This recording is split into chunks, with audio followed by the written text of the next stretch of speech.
নমস্কার, আমি অমৃতা। আমার চ্যানেলে আপনাদের স্বাগত।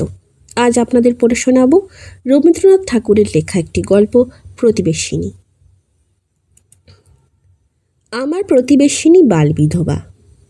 জানো, শরতের শিশিরাপ্লুত শেফালির মতো বৃন্তচ্যুত। কোনো বাসর গৃহের ফুলসজ্জার জন্য সে নহে, সে কেবল দেবপূজার জন্যই উৎসর্গ করা। তাহাকে আমি মনে মনে পূজা করিতাম। তাহার প্রতি আমার মনের ভাবনা যে কি ছিল, পূজা ছাড়া তাহা অন্য কোনো সহজ ভাষায় প্রকাশ করিতে ইচ্ছে করি না। পরের কাছে তো নয়ই, নিজের কাছেও না। আমার অন্তরঙ্গ প্রিয় বন্ধু নবীন মাধব, সেও কিছু জানিত না। এই রূপে এই যে আমার গভীরতম আবেগটিকে গোপন করিয়া নির্মল করিয়া রাখিয়াছিলাম, ইহাতে আমি কিছু গর্ব অনুভব করিতাম। কিন্তু মনের বেগ পার্বতী নদীর মতো নিজের জন্মশিখরে আবদ্ধ হইয়া থাকিতে চাহে না, কোনো একটি উপায়ে বাহির হইবার চেষ্টা করে। অকৃতকার্য হইলে বক্ষের মধ্যে বেদনা সৃষ্টি করিতে থাকে। তাই ভাবিতেছিলাম কবিতায় ভাব প্রকাশ করিব, কিন্তু কুণ্ঠিতা লেখনী কিছুতেই অগ্রসর হইতে চাহিল না।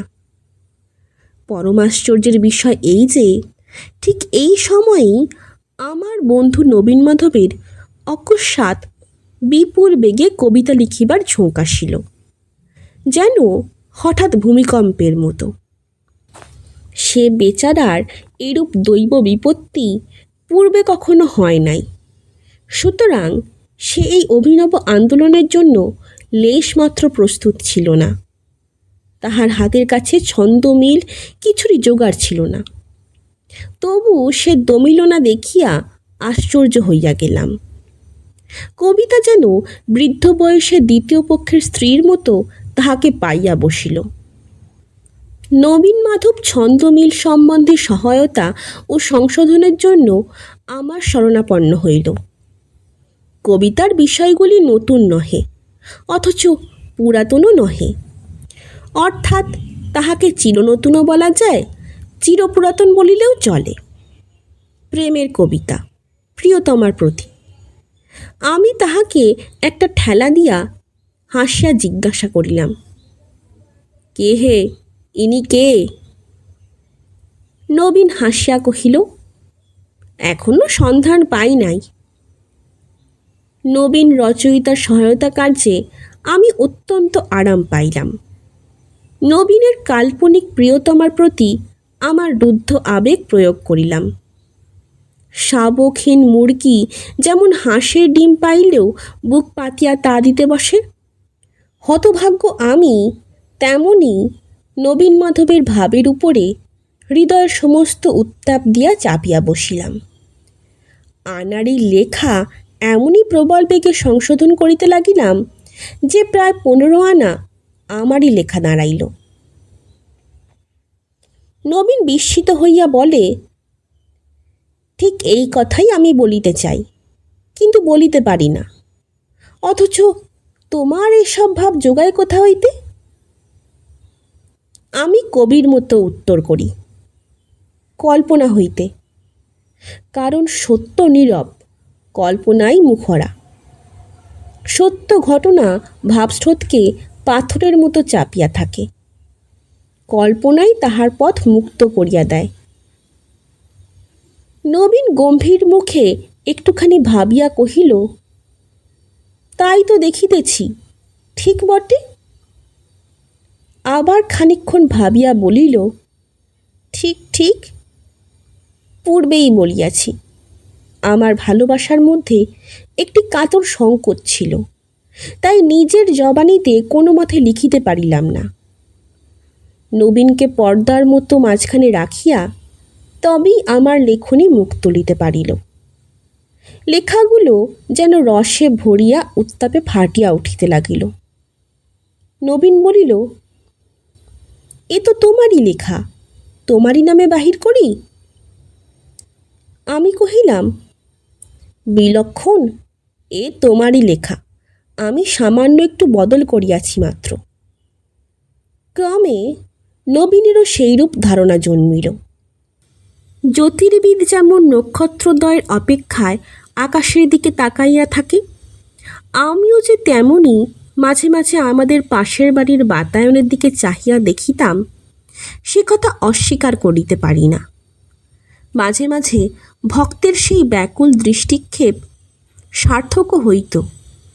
সেই কর্মযোগনিরতা ব্রহ্মচারিণীর সৌম্য মুখশ্রী হইতে শান্ত স্নিগ্ধ জ্যোতি প্রতিবিম্বিত হইয়া মুহূর্তের মধ্যে আমার সমস্ত চিত্তক্ষোভ দমন করিয়া দিত।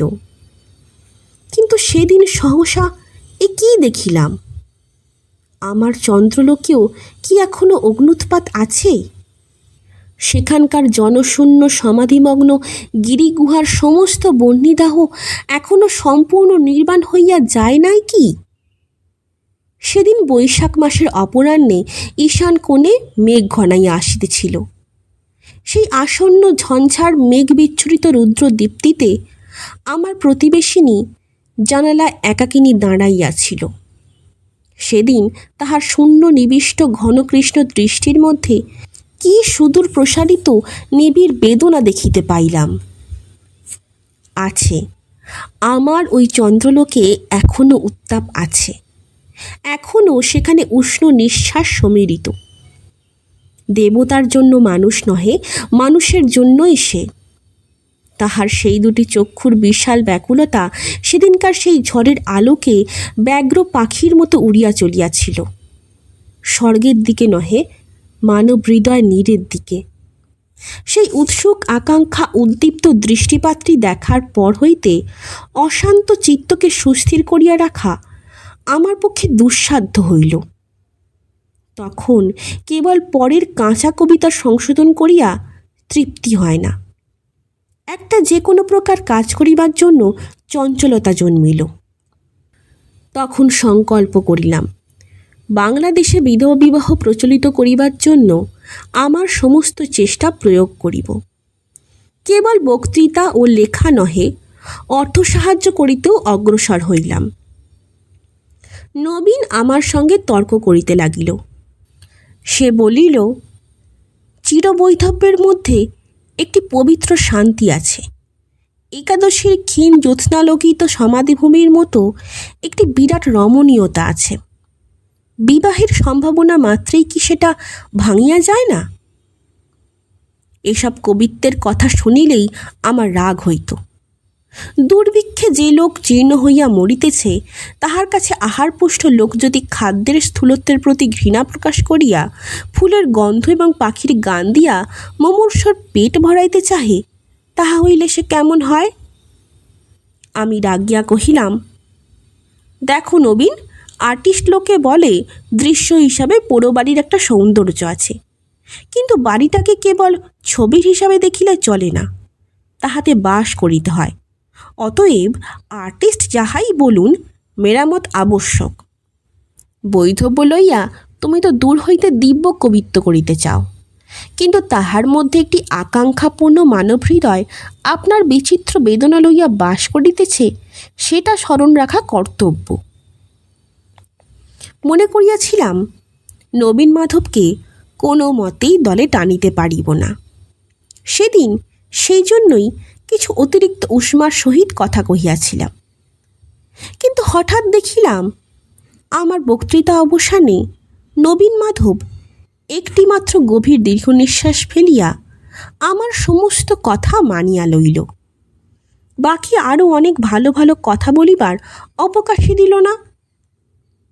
সপ্তাহখানেক পরে নবীন আসিয়া কহিল, তুমি যদি সাহায্য করো, আমি একটি বিধবা বিবাহ করিতে প্রস্তুত আছি।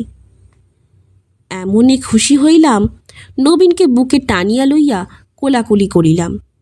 কহিলাম, যত টাকা লাগে আমি দিব। তখন নবীন তাহার ইতিহাস বলিল। বুঝিলাম তাহার প্রিয়তমা কাল্পনিক নহে। কিছুকাল ধরিয়া একটি বিধবা নারীকে সে দূর হইতে ভালোবাসিত, কাহারও কাছে তাহা প্রকাশ করে নাই। যে মাসিকপত্রে নবীনের ওরফে আমার কবিতা বাহির হইত, সেই পত্রগুলি যথাস্থানে গিয়া পৌঁছিত। কবিতাগুলি ব্যর্থ হয় নাই। বিনা সাক্ষাৎকারে চিত্ত আকর্ষণের এই এক উপায় আমার বন্ধু বাহির করিয়াছিলেন। কিন্তু নবীন বলেন, তিনি চক্রান্ত করিয়া এই সকল কৌশল অবলম্বন করেন নাই।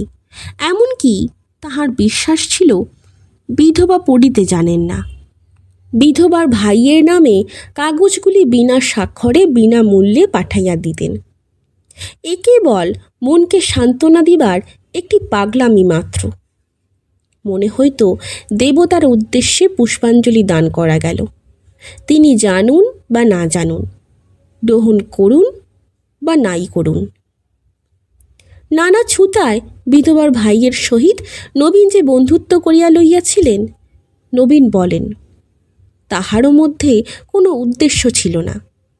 যাহাকে ভালোবাসা যায় তাহার নিকটবর্তী আত্মীয়ের সঙ্গে মধুর বোধ হয়। অবশেষে ভাইয়ের কঠিন পীড়া উপলক্ষে ভগিনীর সহিত কেমন করিয়া সাক্ষাৎ হয় সে সুদীর্ঘ কথা। কবির সহিত কবিতার অবলম্বিত বিষয়টির প্রত্যক্ষ পরিচয় হইয়া কবিতা সম্বন্ধে অনেক আলোচনা হইয়া গেছে। আলোচনা যে কেবল ছাপানো কবিতা কয়টির মধ্যেই বদ্ধ ছিল তাহাও নহে। সম্প্রতি আমার সহিত তর্কে পরাস্ত হইয়া নবীন সে বিধবার সহিত সাক্ষাৎ করিয়া বিবাহের প্রস্তাব করিয়া বসিয়াছে। প্রথমে কিছুতেই সম্মতি পায় নাই। নবীন তখন আমার মুখের সমস্ত যুক্তিগুলি প্রয়োগ করিয়া এবং তাহার সহিত নিজের চোখের 2-4 ফোঁটা জল মিশাইয়া তাহাকে সম্পূর্ণ হার মানাইয়াছে। এখন বিধবার অভিভাবক পিসে কিছু টাকা চায়। আমি বলিলাম, এখনই লও। নবীন বলিল, তাহা ছাড়া বিবাহের পর প্রথম মাস 5-6 বাবা নিশ্চয়ই আমার মাসোহারা বন্ধ করিয়া দিবেন। তখনকার মতো উভয়ের খরচ চালাইবার জোগাড় করিয়া দিতে হইবে। আমি কথাটি না কহিয়া চেক লিখিয়া দিলাম। বলিলাম, এখন তাহার নামটি বলো। আমার সঙ্গে যখন কোনো প্রতিযোগিতা নাই তখন পরিচয় দিতে ভয় করিও না। তোমার গা ছুঁইয়া শপথ করিতেছি, আমি তাহার নামে কবিতা লিখিব না, এবং যদি লিখি তাহার ভাইকে না পাঠাইয়া তোমার কাছে পাঠাইয়া দিব। নবীন বলিল, আরে সেজন্য আমি ভয় করি না। বিধবা বিবাহের লজ্জায় তিনি অত্যন্ত কাতর, তাই তোমাদের কাছে তাহার সম্বন্ধে আলোচনা করিতে তিনি অনেক করিয়া নিষেধ করিয়া দিয়াছেন। কিন্তু এখন আর ঢাকিয়া রাখা মিথ্যা। তিনি তোমারই প্রতিবেশিনী, 19 নম্বরে থাকেন। হৃৎপিণ্ডটা যদি লোহার বয়লার হইত তো এক চমকে ধক করিয়া ফাটিয়া যাইত। জিজ্ঞাসা করিলাম, বিধবা বিবাহে তাহার অমত নাই? নবীন হাসিয়া কহিল, সম্প্রতি তো নাই। আমি কহিলাম, কেবল কবিতা পড়িয়াই তিনি মুগ্ধ? নবীন কহিল, কেন, আমার সেই কবিতাগুলি তো মন্দ হয় নাই। আমি মনে মনে কহিলাম, ধিক ধিক কাহাকে? তাহাকে, না আমাকে, না বিধাতাকে, কিন্তু ধিক। শুনছিলেন রবীন্দ্রনাথ ঠাকুরের লেখা একটি গল্প, প্রতিবেশিনী। গল্প পাঠ কেমন লাগছে তা আমাকে কমেন্টের মাধ্যমে জানান। যদি ভালো লাগে তবে লাইক, শেয়ার এবং সাবস্ক্রাইব করে পাশে থাকবেন। ধন্যবাদ। নমস্কার।